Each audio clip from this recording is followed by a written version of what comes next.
Hay secretos que no caben en una sola vida. Hay cosas que se ven desde ciertos lugares, desde ciertos ángulos, desde ciertos pasillos que el mundo nunca conoce y que se quedan adheridas a la memoria como una marca que ningún tiempo logra borrar del todo. Esta es la historia de una mujer que trabajó en las sombras de uno de los episodios más perturbadores de la política mexicana moderna. Una mujer que barrió pisos, tendió camas, sirvió café y aprendió a no hacer preguntas mientras a su alrededor ocurrían cosas que ningún noticiero transmitió, que ningún funcionario admitió y que ningún libro oficial registró con la precisión brutal de quien las vivió desde adentro. No era una espía. No era una periodista encubierta. Era una empleada doméstica. Una mujer invisible de las que mantienen funcionando los espacios del poder mientras el poder mira hacia otro lado convencido de que nadie importante está observando. Y precisamente por eso vio lo que vio.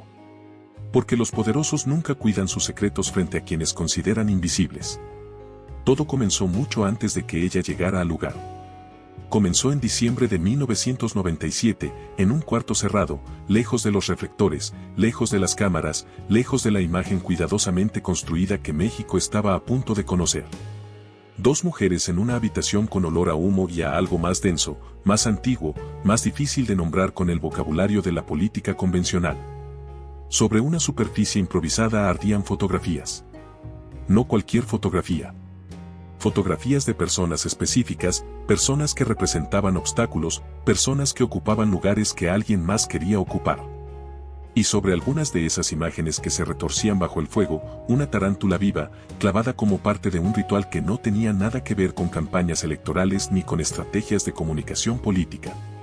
Esa escena ocurrió antes de los pinos, antes de la boda, antes de que México creyera estar entrando a una nueva era.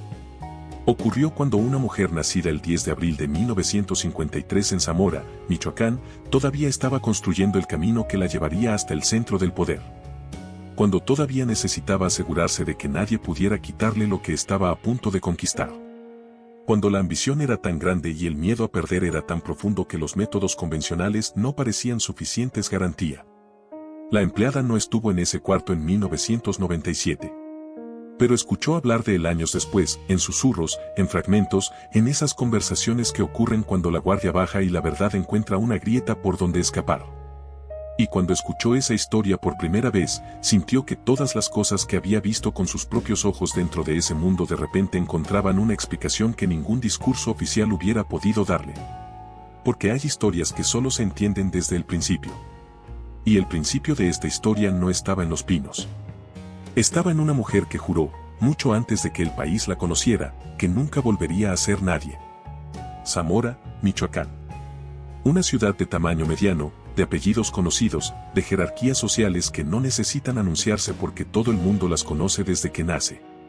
Un lugar donde el apellido correcto abre puertas y el apellido equivocado te condena a mirar desde afuera toda la vida. En ese mundo nació Marta Sahagún el 10 de abril de 1953. No nació entre lujos. No nació con el tipo de apellido que en México equivale a un destino garantizado. Nació en una normalidad gris, en una clase media modesta, en un entorno donde la vida parecía ya escrita de antemano con una tinta que no admitía correcciones. La empleada reconstruyó esta historia de la misma manera en que reconstruyó todo lo que supo de ese mundo. De fragmento en fragmento, de conversación en conversación, de los pedazos que se escapaban en los momentos en que las personas que rodeaban a Marta Sahagún bajaban la guardia lo suficiente como para dejar caer algo verdadero entre tanta cosa cuidadosamente construida. Y lo que fue emergiendo con el tiempo era el retrato de una mujer que desde muy joven había desarrollado una relación particular con la idea de la insignificancia. Una relación de rechazo absoluto, visceral, casi físico. Marta trabajó vendiendo queso. Después administró una farmacia. Oficios pequeños, rutinas pequeñas, horizontes pequeños. Para cualquier otra persona de su generación y su entorno aquello habría sido suficiente. Un empleo estable, un nombre respetable, una vida sin sobresaltos ni glorias. Pero hay personas que no soportan la idea de pasar por el mundo sin dejar huella, sin mandar, sin torcer la realidad a su favor. Personas para quienes la mediocridad no es una condición económica sino una condena moral que deben escapar a cualquier costo. Marta pertenecía a esa clase de personas. No quería acompañar una vida, quería dirigirla. No quería adaptarse al orden, quería imponerlo. Esa convicción no llegó de golpe ni se instaló en un momento específico que pueda señalarse con precisión. Fue creciendo como crece todo lo que tiene raíces profundas, despacio, en silencio, alimentándose de cada pequeña humillación, de cada puerta que se cerraba, de cada momento en que la vida le recordaba que ella no era todavía lo que sentía que debía ser. En 1971 se casó con Manuel Briviesca Godoy, un médico veterinario. Sobre el papel aquello parecía el comienzo de una vida convencional. Matrimonio, hogar, hijos. Estabilidad. Pero lo que vino después de esa promesa de estabilidad fue una historia marcada por el desgaste, la fricción y una incompatibilidad que se fue haciendo más visible con cada año que pasaba. El hogar no fue refugio. Fue encierro. Las descripciones de aquella etapa que la empleada fue recogiendo en pedazos repetían siempre la misma sensación. Una mujer atrapada en un papel que le quedaba demasiado estrecho. Un matrimonio que lejos de darle identidad la hacía sentirse todavía más invisible. Y eso importa más de lo que parece. Porque las personas no siempre llegan al poder por vocación. A veces llegan por hambre. Hambre de reconocimiento, hambre de control, hambre de no volver a sentirse humilladas por una vida que consideran inferior a lo que creen merecer. En Marta esa hambre fue creciendo como una fiebre silenciosa mientras el matrimonio se desgastaba y la vida doméstica la asfixiaba cada vez más. También fue creciendo una convicción íntima, feroz, inamovible. Ella no había nacido para quedarse detrás de nadie. Por eso la política no fue solo una oportunidad. Fue una salida. Una puerta. Un antídoto contra la irrelevancia que la había perseguido desde Zamora hasta ese matrimonio que se deshacía por dentro mientras por fuera seguía teniendo la forma correcta. Su ingreso al PAN no fue un simple cambio de actividad. Fue el momento en que una ambición vieja por fin encontró vehículo. Y cuando una ambición encuentra vehículo después de años de espera, no avanza despacio. Arrasa. Vicente Fox apareció en el horizonte de Marta Sahagún en el momento exacto en que ella más necesitaba que algo así ocurriera. No todavía como presidente, no todavía como el símbolo de una transición histórica que el país entero estaba a punto de protagonizar. Apareció como algo quizás más importante para ella en ese momento específico de su vida. Como una posibilidad real. Como una escalera hacia un lugar desde el que nadie pudiera desplazarla jamás. La empleada escuchó hablar de ese primer acercamiento en términos que nunca sonaron románticos, al menos no en las versiones que circulaban en los pasillos donde ella trabajaba. Sonaban estratégicos. Calculados con esa precisión fría que tienen los movimientos de las personas que han aprendido a no desperdiciar ninguna oportunidad porque saben desde adentro lo que cuesta que una oportunidad aparezca. Marta entendió muy pronto lo que representaba Fox. Y entendió también, con esa misma claridad brutal, que el poder prestado nunca es seguro. Que depende del afecto, del deseo, de la conveniencia, del cálculo del otro. Y una mujer que había pasado media vida huyendo de la insignificancia no podía permitirse depender de la conveniencia de nadie. Ahí estaba el núcleo de todo lo que vino después. No solo la ambición sino el terror. El miedo a regresar a la vida anterior. El miedo a no ser nadie otra vez. El miedo a mirar hacia atrás y descubrir que todo había sido apenas un paréntesis brillante antes de la oscuridad definitiva. Cuando el poder deja de ser una meta y se convierte en una necesidad emocional, ya no basta con llegar. Hay que asegurarse de que nadie pueda sacarte. Y para asegurarse de eso, los métodos convencionales a veces no parecen suficientes. Diciembre de 1997. Esa fecha volvía siempre en los relatos que la empleada fue recogiendo con paciencia durante meses. Un cuarto cerrado. Humo espeso. Fotografías ardiendo. Una tarántula viva clavada sobre las imágenes de quienes representaban una amenaza para lo que se estaba construyendo. Lilian de la Concha, la exesposa de Fox, aparecía en esas versiones como una figura que debía ser neutralizada. No con argumentos, no con estrategias de comunicación, no con las herramientas habituales de la política. Con algo más antiguo. Con algo que operaba en una dimensión donde las reglas del mundo visible no aplicaban. En los pasillos donde trabajaba la empleada ese episodio se mencionaba con la misma mezcla de incredulidad y certeza con que se habla de las cosas que no deberían ser posibles pero que de alguna manera resultaron serlo. Nadie lo afirmaba con la contundencia de quien tiene pruebas documentadas. Pero tampoco nadie lo descartaba con la ligereza de quien está seguro de que es mentira. Flotaba en ese espacio intermedio donde viven las verdades que el poder no puede admitir pero tampoco puede borrar del todo. Lo que sí era verificable, lo que la empleada pudo observar con sus propios ojos durante el tiempo que pasó en ese lugar, era el resultado. La forma en que Fox miraba a Marta. La forma en que su voluntad parecía reorganizarse en presencia de ella con una docilidad que no correspondía al hombre que el país creía conocer. La forma en que decisiones que deberían haber pasado por el filtro de asesores, gabinete y análisis político terminaban tomándose en espacios privados después de conversaciones de las que nadie daba cuenta oficial.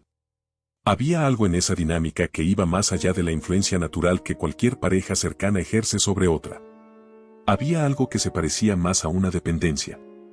A una necesidad que no tenía explicación racional pero que era absolutamente real en sus consecuencias. Y esa dependencia, cualquiera que fuera su origen, fue la grieta por la que Marta Sahagún introdujo todo lo demás. Las visitas comenzaron a hacerse más frecuentes cuando la candidatura de Fox empezó a tomar forma real. Personas que llegaban por entradas laterales, que no aparecían en ninguna agenda oficial, que permanecían en zonas privadas de las residencias y los espacios que Fox utilizaba durante la campaña. Y que se iban dejando detrás de ellos una atmósfera particular que la empleada aprendió a reconocer con el tiempo. Densa. Cargada. Como si el aire en esos espacios hubiera sido modificado por algo que no se veía pero que se sentía con una claridad que ponía los vellos de punta. El nombre de Gina Morris empezó a circular en ese contexto. No con la visibilidad de un cargo oficial ni con la presencia documentada de una asesora formal. De otra manera. Con esa discreción particular de las personas cuya influencia es más real precisamente porque no puede rastrearse por los canales convencionales. Se hablaba de ella como de alguien que tenía acceso permanente al entorno de Marta. Como de una figura que no necesitaba título para que todos a su alrededor entendieran exactamente cuál era su función y cuánto poder tenía dentro de ese círculo. Lo que esa función era exactamente nunca quedó dicho con claridad en las conversaciones que la empleada escuchó. Pero el contexto en que el nombre aparecía siempre, la atmósfera que lo rodeaba, las reacciones que producía en las personas que lo pronunciaban, pintaban un retrato que no necesitaba palabras directas para ser entendido. Gina Morris pertenecía a ese mundo donde la política y la superstición se tocan de una manera que ningún manual de ciencia política contempla, pero que en México tiene una historia tan larga como la historia misma del poder. Se habló también de un santero cubano. De alguien que operaba bajo una identidad religiosa prestada y que según las versiones que circulaban había tenido acceso a espacios que ningún asesor formal habría podido ocupar. La empleada no vio a estas personas con sus propios ojos en todos los casos. Pero sí percibió sus efectos. Los días posteriores a ciertas visitas tenían una textura diferente. Marta aparecía con una energía distinta, más concentrada, más segura, como si algo hubiera sido confirmado o reforzado en esos encuentros que nadie registraba oficialmente. Y Fox, en esos mismos periodos, parecía diferente de una manera que resultaba difícil de articular con precisión pero que era imposible de ignorar una vez que empezabas a notarla. Más quieto. Más contenido. Con esa serenidad particular de los hombres que han dejado de pelear batallas internas porque algo o alguien ha tomado el control de ese territorio por ellos. No era la serenidad de la sabiduría ni la del hombre que ha encontrado paz después de un proceso largo de reflexión. Era otra clase de quietud. La de quien ya no decide completamente por sí mismo aunque siga creyendo, o fingiendo creer, que lo hace. La versión más perturbadora que llegó a oídos de la empleada fue también la más difícil de sostener racionalmente y la más imposible de ignorar emocionalmente. Se habló de una preparación. De elementos corporales mezclados con una planta que en México lleva siglos asociada a prácticas de sometimiento y alteración de la voluntad. El toloache. Una sustancia que en la tradición popular tiene fama de hacer que quien la consume se vuelva dependiente, maleable, incapaz de resistir la influencia de quien la administra. Según esas versiones, esa mezcla habría sido introducida en bebidas que Fox consumía regularmente bajo el nombre inofensivo de vitaminas. La empleada no podía confirmar eso. Nadie en su posición podría haberlo confirmado. Pero recordaba ciertos momentos específicos. Ciertas mañanas en que el presidente aparecía con una expresión que no correspondía con el hombre que había ganado una elección histórica. Ciertos episodios de docilidad que no encajaban. Y recordaba que esas mañanas casi siempre seguían a noches en que el entorno privado de la residencia había tenido una actividad inusual que nadie explicaba y nadie preguntaba. Había una pregunta que la empleada nunca se atrevió a hacer en voz alta durante todo el tiempo que estuvo en ese lugar, pero que vivía dentro de ella con la persistencia de las preguntas que no tienen respuesta fácil. La pregunta era simple en su formulación y devastadora en sus implicaciones. Si todo esto era real, si la voluntad del presidente estaba siendo manipulada de las maneras que se murmuraban en esos pasillos, ¿quién gobernaba realmente México durante esos años? No era una pregunta abstracta. Era una pregunta con consecuencias concretas para millones de personas que habían votado creyendo que elegían a un hombre específico para tomar decisiones específicas en nombre del país. Era una pregunta que tocaba el corazón mismo de lo que significa la democracia cuando el centro del poder está siendo operado desde una dimensión que ningún mecanismo democrático puede ver ni regular ni corregir. La respuesta que la empleada fue construyendo con el tiempo, de observación en observación, de detalle en detalle. No era una respuesta que hubiera podido presentarse en un tribunal ni publicarse en un periódico con la contundencia de la prueba irrefutable. Pero era la respuesta que le daban sus ojos, su instinto y la suma de todo lo que había visto desde ese lugar invisible que ocupaba en el corazón del poder. Marta Sahagún no acompañaba al presidente. Lo conducía. No siempre de manera visible, no siempre de manera directa, no siempre con el tipo de intervención que puede documentarse en una minuta o en un decreto. Lo conducía de la manera más efectiva y más difícil de rastrear. Desde adentro. Desde la proximidad absoluta. Desde ese territorio íntimo donde las personas bajan todas sus defensas porque creen estar en el único lugar donde son completamente seguros. Los asistentes lo sabían. Los funcionarios más cercanos lo sabían. Las personas que llevaban suficiente tiempo en ese universo para haber visto el patrón repetirse lo sabían. Nadie lo decía con esa claridad brutal porque decirlo con esa claridad en ese contexto tenía un precio que muy pocos estaban dispuestos a pagar. Pero lo sabían. Y ese saber colectivo que nadie verbalizaba era quizás la cosa más perturbadora de todo ese mundo. La conspiración del silencio que mantiene en pie a los sistemas de poder que no deberían poder sostenerse. La empleada pensaba en las personas que habían votado. En las que habían llorado de alegría la noche del 2 de julio del año 2000 creyendo que algo fundamental había cambiado en México. En las que habían puesto su esperanza en ese hombre grande y ruidoso que prometía romper con 71 años de un sistema que los había aplastado. Y pensaba en la distancia brutal entre lo que esas personas creían estar eligiendo y lo que en realidad estaba ocurriendo en los espacios donde las decisiones se tomaban de verdad. Esa distancia no era solo una traición política. Era algo más personal, más íntimo, más difícil de procesar. Era la confirmación de que el poder tiene una capacidad casi infinita para construir escenarios que no corresponden a ninguna realidad verificable. Para hacer creer que lo que se ve es lo que existe. Para mantener a millones de personas mirando la pantalla mientras lo verdaderamente importante ocurre detrás de una puerta que nadie va a abrir frente a las cámaras. Y mientras esa distancia seguía creciendo, mientras la imagen pública de una primera dama caritativa y comprometida se edificaba ladrillo a ladrillo sobre lo que la empleada veía desde adentro. En otro rincón de ese mundo 3 hombres jóvenes estaban aprendiendo las lecciones más peligrosas que ese ambiente podía enseñar. Los hijos de Marta Sahagún no llegaron al escándalo por casualidad. Llegaron porque aprendieron, desde muy temprano y en el ambiente más efectivo posible para esa clase de aprendizaje, que las reglas que gobiernan el mundo de las personas comunes tienen excepciones. Y que ellos eran la excepción. Manuel, Jorge y Fernando Briviesca crecieron dentro de una historia familiar marcada por una herida que el dinero y el poder podían cubrir temporalmente pero que ninguna cantidad de privilegios podía curar de verdad. La empleada los observó durante meses con esa atención particular que desarrollan las personas acostumbradas a leer ambientes. Y lo que vio no fue lo que los medios describían cuando hablaban de los hijos de la primera dama con la indignación moral del escándalo político. Lo que vio fue algo más complejo, más triste, más humano en su deformación. Vio a 3 hombres que llevaban dentro la cicatriz de una infancia donde el amor había llegado siempre a medio camino. Manuel era el mayor y el más visible en su arrogancia. Caminaba por los espacios de poder con esa seguridad particular de quien ha aprendido que el apellido materno funciona como escudo ante cualquier consecuencia. No era la seguridad del hombre que se ha construido a sí mismo con esfuerzo y ha ganado el derecho a ocupar el espacio que ocupa. Era otra cosa. Era la seguridad prestada, la que se desmorona en cuanto el préstamo vence, la que necesita constantemente ser refrendada por demostraciones externas de poder porque por dentro no hay nada sólido que la sostenga. Las versiones que circulaban sobre Manuel en los pasillos donde trabajaba la empleada hablaban de alcohol desde muy joven. De una personalidad áspera que se expresaba con una agresividad cada vez menos contenida. De alguien que había aprendido a relacionarse con el mundo desde la posición del que tiene y puede, sin haber desarrollado ninguna de las herramientas internas que hacen que esa posición sea sostenible a largo plazo.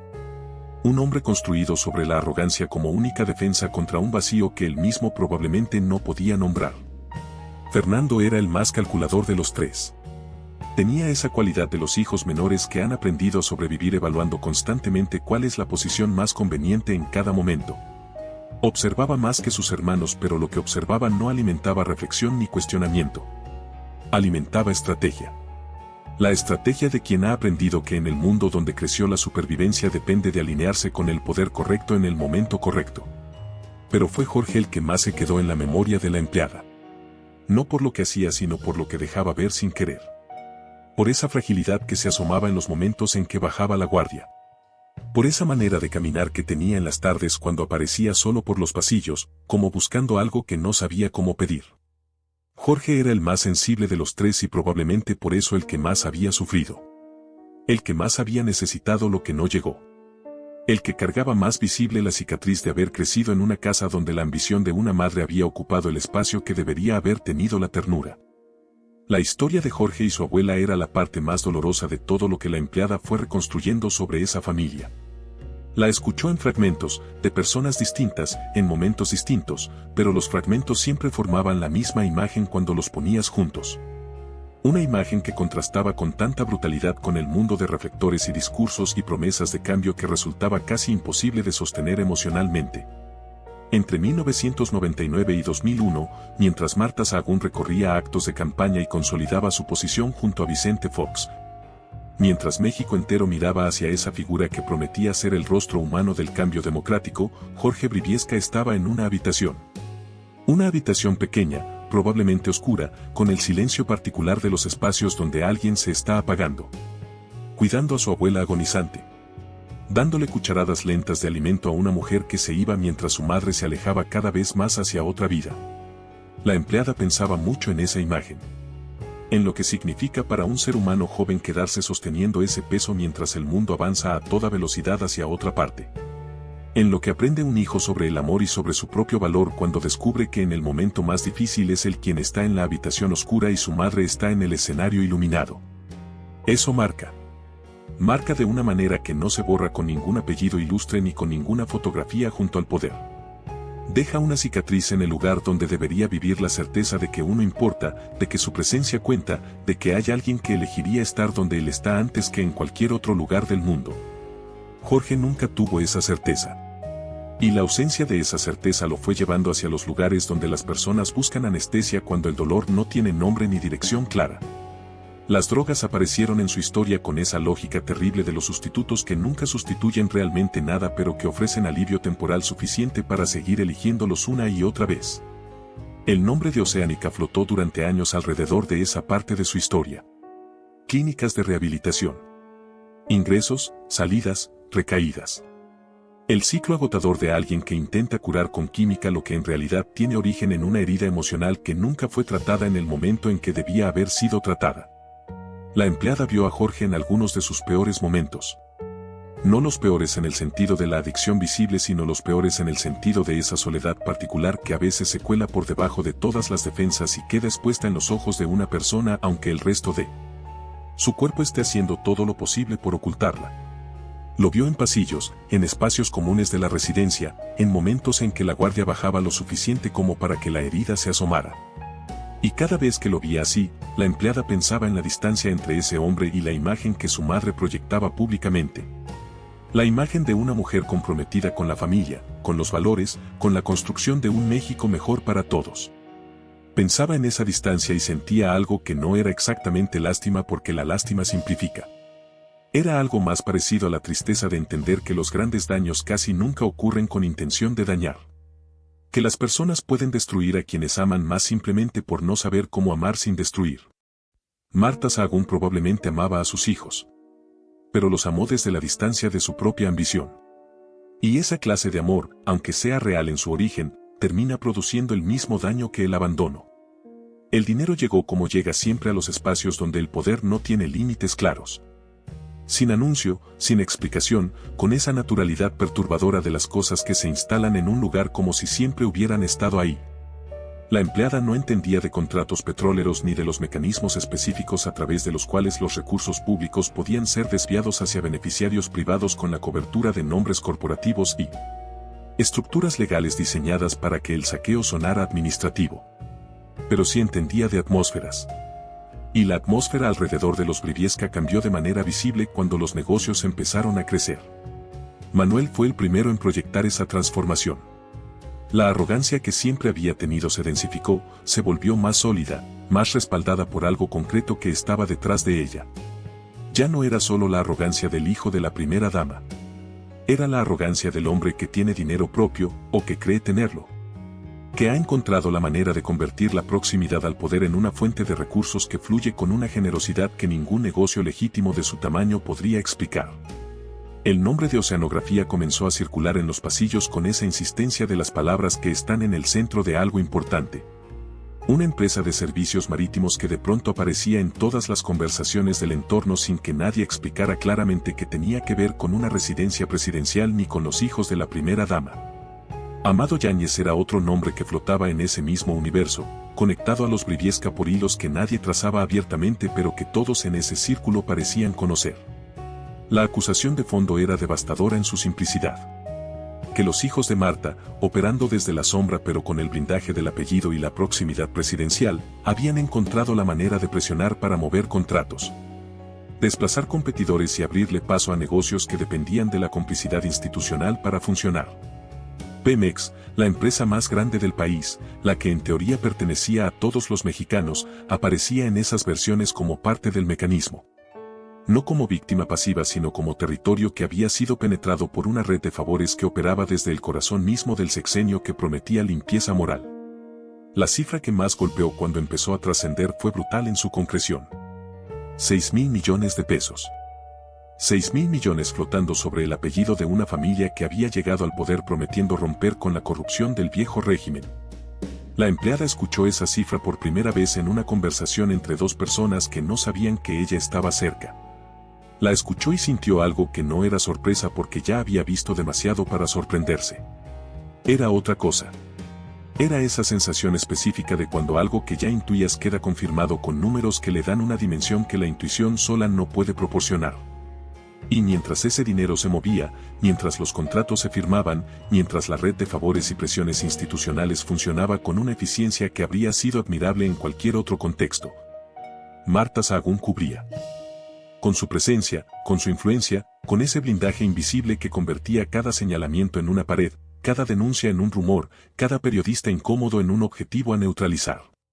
Vamos México era el nombre que el país escuchaba pronunciado siempre con el tono de la virtud. La fundación de la primera dama. El rostro humano del sexenio. La prueba de que detrás de la política había una sensibilidad genuina, una mujer que no se conformaba con el papel decorativo sino que lo convertía en plataforma para tender la mano a los más vulnerables. Era un discurso bien construido, con las imágenes correctas y el tono preciso que hace que las personas quieran creer lo que escuchan. Dentro de Los Pinos el tono era diferente. La empleada no tuvo acceso directo a los libros contables de la fundación. No era su trabajo ni estaba en su posición hacerlo. Pero sí tuvo acceso a algo que a veces resulta más revelador que los números. Tuvo acceso a las conversaciones de las personas que sí sabían lo que esos números decían. Y lo que escuchó en esas conversaciones, siempre en voz baja, siempre con la precaución de quien sabe que ciertas palabras en ciertos lugares tienen consecuencias. Era una historia muy diferente a la que aparecía en los comunicados oficiales. Se hablaba de una distancia escandalosa entre los millones que entraban a la fundación y la proporción que realmente llegaba a quienes más lo necesitaban. Se hablaba de gastos operativos que no correspondían con ninguna lógica de organización sin fines de lucro. Se hablaba de recursos que tomaban caminos que ningún donante habría aprobado si hubiera podido verlos. No con el detalle específico de quien tiene acceso a la contabilidad completa sino con esa imprecisión reveladora de quien sabe que algo no cuadra aunque no pueda decir exactamente en qué columna está el error. Lo más obsceno de todo, pensaba la empleada cuando reconstruía esa parte de la historia, no era el dinero en sí. Era el escudo que ese dinero usaba para moverse. Porque una cosa es enriquecerse desde el poder. Eso tiene una historia tan larga como la historia del poder mismo. Pero otra cosa muy distinta es hacerlo invocando la compasión. Usando la imagen de los pobres como cortina. Construyendo una narrativa de entrega y sacrificio sobre una realidad que apuntaba en dirección completamente opuesta. Ahí fue donde la máscara empezó a resquebrajarse con más fuerza. No en los contratos petroleros, que eran demasiado técnicos y demasiado distantes para que el ciudadano promedio pudiera conectarlos con algo que sintiera en su propia vida. Sino en la caridad. Porque la caridad toca algo diferente. Toca la expectativa moral. Toca la creencia de que hay personas que genuinamente se preocupan por los demás. Y cuando esa expectativa se rompe, cuando la compasión resulta ser un disfraz, el daño que produce no es solo político. Es algo más profundo. Es el daño que causa descubrir que incluso la generosidad puede ser una forma de mentira. La empleada pensaba en las personas que habían donado a esa fundación. Las que habían creído que su dinero llegaba a manos de alguien que lo necesitaba. Y pensaba en la distancia entre esa creencia y lo que se murmuraba en esos pasillos sobre el destino real de esos recursos. Pensaba en esa distancia y sentía que en ella estaba resumida toda la historia moral de ese sexenio. La promesa de un México nuevo construida sobre los mismos cimientos podridos del México que decía haber reemplazado. La frase llegó a oídos de la empleada de la manera en que llegaban siempre las cosas más reveladoras de ese mundo. Sin contexto oficial, sin explicación, con esa desnudez brutal de las palabras que se pronuncian cuando ya no hay suficiente energía para seguir manteniendo la actuación. Manuel Briviesca la había dicho cuando las acusaciones ya no podían contenerse con silencios elegantes ni con la presión institucional que durante tanto tiempo había funcionado para mantener las versiones incómodas fuera del alcance del público. De algo tenemos que vivir. La empleada escuchó esa frase y sintió que en ella estaba contenido todo. No había mejor radiografía de lo que había ocurrido en esa familia. No había mejor resumen de lo que pasa cuando alguien crece creyendo que el Estado también es herencia familiar. Que los recursos públicos son simplemente una extensión del patrimonio privado de quienes tienen el privilegio de estar cerca de quien los administra. Que la distinción entre lo que es de todos y lo que es de uno es una convención aplicable a los demás pero no a los que han aprendido que el apellido correcto los coloca por encima de esas convenciones. De algo tenemos que vivir. Como si los 6.000 millones que flotaban sobre sus nombres fueran apenas un salario razonable por el trabajo de ser hijos de quien eran. Como si el saqueo fuera simplemente un derecho adquirido por proximidad. Como si la pregunta de dónde venía ese dinero y a quién pertenecía originalmente fuera una pregunta que solo hacen los que no entienden cómo funciona realmente el mundo. La empleada pensó mucho en esa frase después de escucharla. La volvió en su cabeza desde distintos ángulos buscando alguna interpretación que la hiciera menos devastadora de lo que era. No la encontró. Era lo que era. La confesión accidental de una deformación moral que no había ocurrido de golpe sino que había sido construida durante años, capa sobre capa. Por un ambiente donde el privilegio era la moneda de cambio y la impunidad era el aire que se respiraba. Pero había algo más en esa frase que la perturbaba de una manera diferente. Algo que iba más allá de la indignación política o moral. Había en esas palabras un rastro de esa herida antigua que la empleada había aprendido a reconocer en los tres hermanos. Un rastro de esa infancia donde el amor había llegado siempre en forma de cosas en lugar de presencia. Donde lo afectivo había sido sistemáticamente reemplazado por lo material. Donde aprender a vivir significaba aprender a tomar porque nadie iba a darte lo que necesitabas simplemente porque lo necesitabas. De algo tenemos que vivir. No era solo la frase de un corrupto. Era también, en su capa más profunda, la frase de un hijo herido que había confundido el despojo con el derecho porque nadie en su vida le había enseñado la diferencia. Que había llegado al dinero público como se llega a cualquier cosa cuando uno ha crecido aprendiendo que el amor no alcanza y que hay que agarrar lo que se pueda antes de que desaparezca. Eso no lo absolvía. Nada de eso absolvía a ninguno de los tres. Pero explicaba, con una lógica dolorosa y coherente, cómo una familia puede llegar a confundir el Estado con herencia. Y como una madre que creyó proteger a sus hijos dándoles acceso al poder terminó dándoles en realidad la única cosa que garantizaba su destrucción. El nombre de Olga Bornat apareció en ese universo como aparecen siempre las personas que dicen en voz alta lo que todos saben en voz baja. Con la incomodidad inmediata de quien rompe un pacto no declarado. Con la resistencia furiosa de los sistemas de poder que han construido su estabilidad sobre el silencio de los demás y que descubren de pronto que ese silencio tiene una grieta por donde la verdad está empezando a filtrarse. La periodista argentina no se conformó con repetir rumores. Publicó. Ordenó. Señaló. Unió piezas que estaban dispersas en lugares distintos y las colocó juntas con una claridad que hacía imposible seguir fingiendo que no formaban un patrón reconocible. Sus libros abrieron una herida que ya no podía cerrarse con sonrisas de revista ni con actos públicos de beneficencia. Ahí aparecían los negocios de los hijos, las tensiones privadas, los excesos, las obsesiones, el uso del poder como escudo, y hasta los aspectos más incómodos de esa intimidad que tanto cuidado había tenido Marta Sahagún de mantener fuera del alcance de cualquier mirada no autorizada. La empleada recordaba el clima que se instaló en Los Pinos cuando esas publicaciones empezaron a circular. No era el clima de la indignación genuina de quien ha sido injustamente atacado. Era otro tipo de clima, más parecido al pánico organizado, a esa actividad frenética y controlada que tienen los sistemas de poder cuando detectan una amenaza real y ponen en marcha todos los mecanismos disponibles para neutralizarla antes de que el daño sea irreparable. Las demandas llegaron como respuesta. No la transparencia, no la explicación, no el desmentido acompañado de pruebas que contradijera lo publicado. Las demandas. La vía judicial como arma. El aparato legal como extensión del poder político para castigar a quien se atrevía a contar lo que el poder no quería que se contara. Marta Sahagún llevó el conflicto a los tribunales bajo la bandera del daño moral. Decía defender su honor. Decía defender su intimidad. Pero la señal que esa decisión enviaba era otra. Quien se atreviera a tocar a la familia presidencial pagaría un precio. Y lo más grotesco, lo que la empleada recordaba con una mezcla de incredulidad y asco, fue la reacción de Manuel. Salpicado por acusaciones de una gravedad incomparablemente mayor que cualquier descripción sobre su persona que pudiera aparecer en un libro, Manuel Briviesca también decidió irse por la vía judicial. No para desmontar el corazón del escándalo financiero.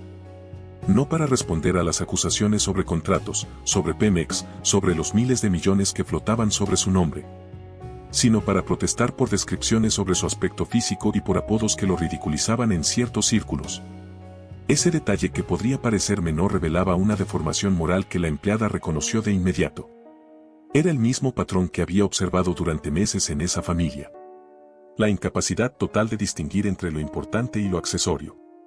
La tendencia a reaccionar con furia desproporcionada ante las heridas al ego mientras las acusaciones verdaderamente graves se manejaban con el silencio de quien confía en que el poder que lo protege es suficiente para hacerlas desaparecer.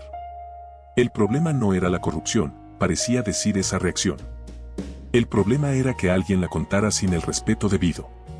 Alfonso Durazo no era un nombre que circulara con frecuencia en las conversaciones cotidianas de los pasillos donde trabajaba la empleada. Pero cuando apareció con un peso que ningún otro nombre había tenido hasta entonces. Porque Durazo no era un periodista externo ni un opositor político ni una voz crítica desde afuera del sistema. Era alguien de adentro. Alguien que había estado en el centro. Alguien cuya renuncia no podía ser descartada con la facilidad con que se descartaban las acusaciones que venían de fuera. Su salida no fue discreta. No fue la renuncia burocrática de quien se va por razones personales o por diferencias de enfoque que pueden resolverse con un comunicado neutro y una fotografía de despedida cordial. Fue una advertencia. Un documento que dejó al descubierto algo que muchos sospechaban y pocos se atrevían a formular con la claridad necesaria para que se entendiera en toda su dimensión. Lo que Durazo describió en su renuncia no era simplemente la historia de una primera dama activa o influyente. Era la historia de una presencia que había trascendido los límites naturales del rol que ocupaba para instalarse en espacios de decisión que no le correspondían por ningún mecanismo formal ni por ninguna legitimidad reconocible. Habló de tentaciones dinásticas. No usó esa expresión como metáfora o como recurso retórico. La usó porque lo que estaba describiendo tenía esa estructura específica. La de una familia que había comenzado a evaluar cuánto más podía absorber del aparato del Estado. La empleada escuchó hablar de esa renuncia en los días posteriores al momento en que se hizo pública. El clima dentro de Los Pinos en ese periodo fue de los más tensos que recordaba. No la tensión abierta de la confrontación directa, sino esa tensión subterránea, más difícil de manejar, que producen las verdades dichas por las personas correctas en el momento en que ya no pueden ser ignoradas con los mecanismos habituales. Porque el problema con Durazo no era solo lo que había dicho. Era quien lo había dicho. Era la imposibilidad de aplicarle la etiqueta del enemigo externo o del opositor con agenda política. Era alguien que había estado adentro y que se había ido precisamente porque lo que vio adentro era incompatible con lo que creía que debía ser ese proyecto. Ese tipo de testimonio tiene un peso diferente. Ese tipo de testimonio no se neutraliza con demandas ni con presión institucional ni con el silencio organizado que había funcionado hasta entonces para mantener la versión oficial intacta. Las voces críticas siguieron acumulándose después de Durazo. Analistas, exfuncionarios, observadores que comenzaron a describir a Marta Sahagún no solo como una primera dama influyente sino como el símbolo de algo más grave.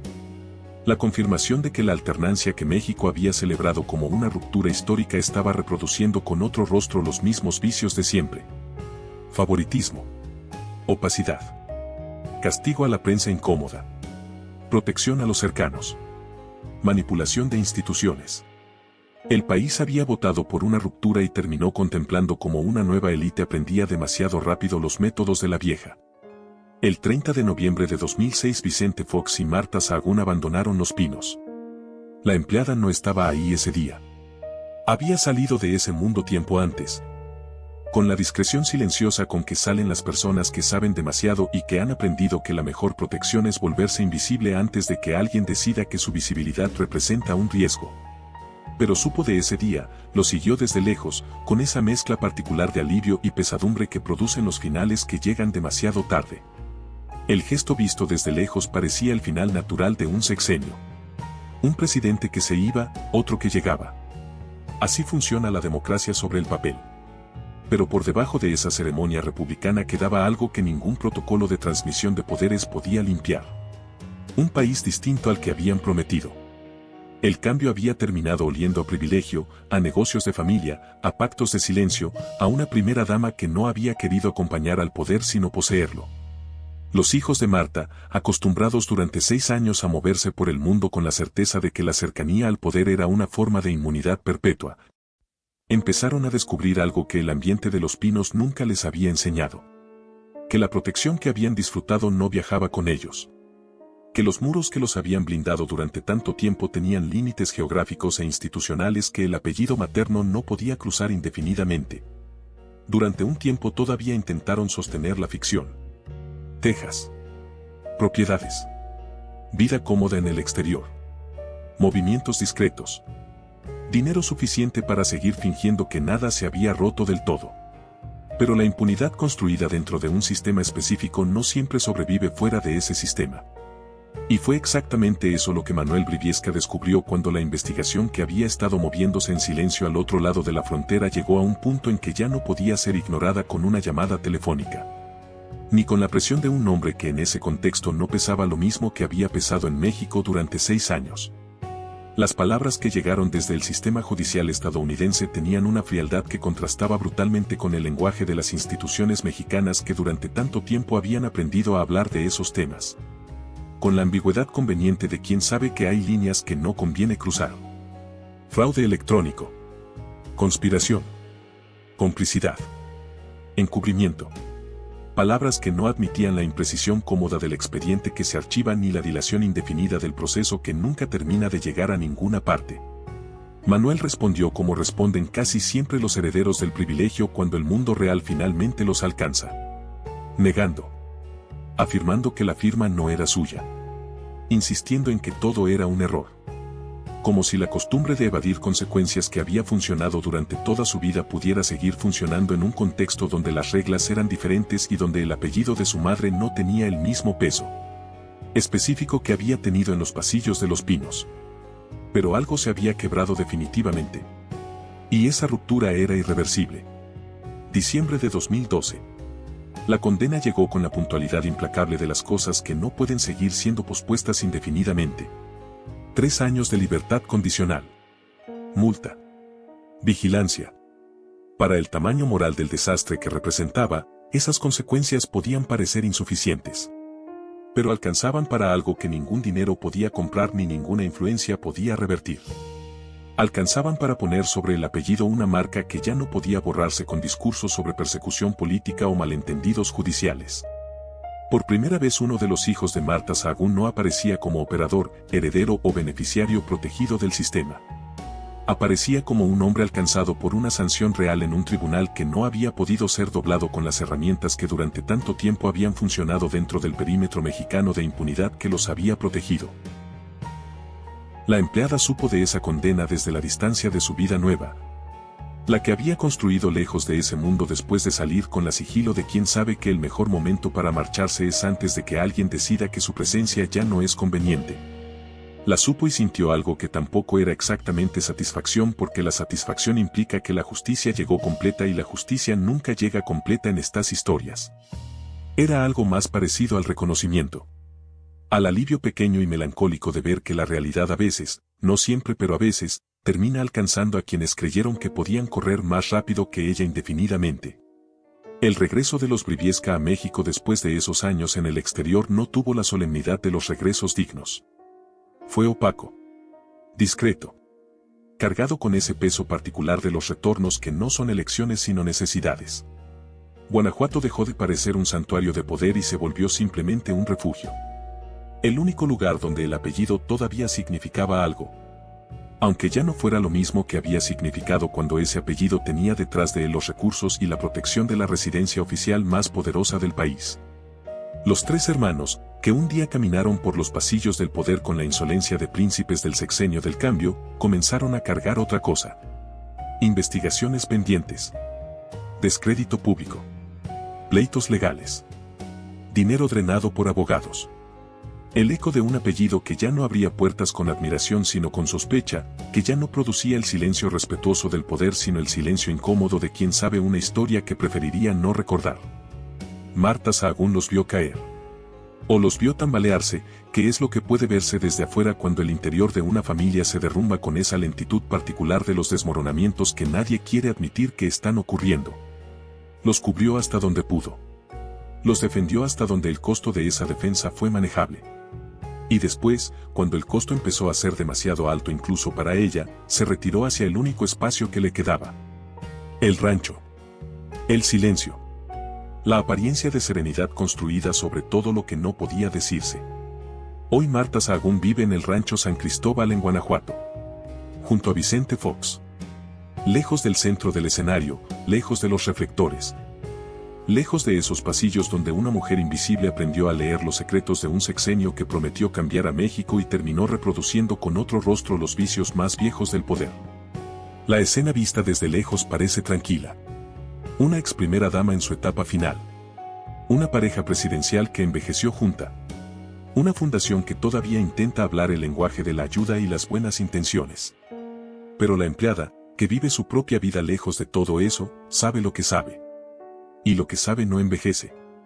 No se disuelve en la distancia ni se suaviza con el tiempo que pasa. Se queda ahí, quieto, con la permanencia particular de las verdades que no necesitan ser gritadas para existir porque ya están inscritas en la realidad de lo que ocurrió, en los números que no cambian, en los expedientes que no desaparecen, en las preguntas que México nunca terminó de hacerse con la profundidad que merecían. 6.000 millones de pesos vinculados a contratos y favores alrededor de oceanografía. Propiedades del Estado colocadas bajo sospecha en operaciones que beneficiaron al entorno familiar. Los millones de una fundación de caridad de los que una proporción escandalosamente pequeña llegó a las personas que más lo necesitaban. Una guerra abierta contra los periodistas que se atrevieron a contar lo que el poder no quería que se contara. Una renuncia que habló de tentaciones dinásticas con la claridad que solo tienen quienes han visto la tentación de cerca. Una condena en el extranjero que confirmó lo que dentro de México nunca pudo ser confirmado con la contundencia que la magnitud del asunto habría requerido. Todo eso existe. Todo eso ocurrió. Y ninguna cantidad de silencio, ninguna apariencia de retiro tranquilo en un rancho de Guanajuato, ninguna imagen de pareja presidencial que envejeció junta y aprendió la paz de la distancia del poder, puede hacer que deje de haber ocurrido. La empleada piensa a veces en la pregunta que nunca se hizo en voz alta durante todo el tiempo que estuvo en ese lugar pero que vivía dentro de ella con la persistencia de lo que no tiene respuesta fácil. Se pregunta si Marta Sahagún consiguió lo que fue a buscar. Si el poder que conquistó, el control que ejerció, el apellido que convirtió en escudo y en arma, le dieron al final lo que necesitaba. Si esa mujer que juró no volver a ser nadie encontró en la cima la certeza que buscaba. Si la insignificancia que tanto temía quedó finalmente derrotada. Y la respuesta que construye, de todo lo que vio y escuchó y cargó durante esos años, es que no. Que el poder puede comprar tiempo, puede comprar lealtades, puede comprar miedo. Lo que no puede comprar es paz. No puede curar una infancia rota. No puede convertir el privilegio en integridad. No puede transformar una familia herida en una familia sana solo porque la rodee de dinero y de puertas abiertas. Y no puede llenar el vacío que queda cuando una mujer elige el control sobre todo lo demás y descubre demasiado tarde que todo lo demás era lo único que importaba de verdad. Ese es el legado verdadero de esta historia. No el brillo de una primera dama en los reflectores. No las fotografías junto al presidente. No los discursos, no la fundación, no el rancho. El legado verdadero es una herencia envenenada. Una familia que tocó la cima y bajó marcada. Un país que creyó en el cambio y encontró en su lugar una versión renovada de lo mismo. Y una pregunta que todavía incomoda. ¿Qué ocurre cuando una mujer no quiere acompañar al poder sino poseerlo? ¿Y cuántas vidas puede arrastrar consigo cuando descubre que ni siquiera eso fue suficiente para llenar lo que llevaba roto desde antes de que todo comenzara? La empleada no tiene la respuesta completa. Nadie la tiene. Pero ella vio la pregunta de cerca. Y eso, en este mundo donde los poderosos construyen muros para que nadie los vea realmente, ya es mucho más de lo que la mayoría puede decir.